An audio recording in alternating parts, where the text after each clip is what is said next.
आज ना बरं का लेटच झालं बरं का व्हिडिओ टाकायला, कारण की आम्ही निघालो गावी पोहोचले मी. हो कालचा व्हिडिओ आहे.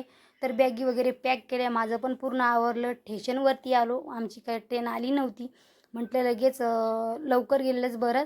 आम्ही 10 मिनटं थांबलो, लगेच आमची ट्रेन आली. म्हटलं चला पटापट आपले जे सीट येते ते पकडून घेऊया, कारण की ऑलरेडी आमचं कन्फर्म होतं. सीटा मस्त आम्ही आमचे घेतले सीट, मस्त बसलो. पण लय बोर झालो, कारण की दुपारची जर गाडी असली ना खूप बोर होतं.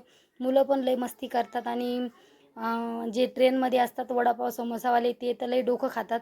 त्यांनी जास्तच डोकं दुखतंय. मग बसून बसून मुलं पण कंटाळले होते आणि काही जण उतरले होते. आता आमचं स्टेशन काय 1 घंट्याचं राहिलं होतं. मुलं असे बसले होते. आमच्या मुलीचा असा उद्योग चालू होता, कारण की भरपूर जण उतरले होते. कुठंच होते माणसं बसलेले, आणि ही बोलली की मी व्यायाम करते.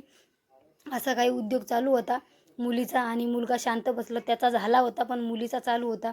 मग असं काही मुलांनी परेशान केलं आणि रात्री घरी जायला खूप लेट झालं, त्याच्यामुळं काही शूटच करणं झालं नाही.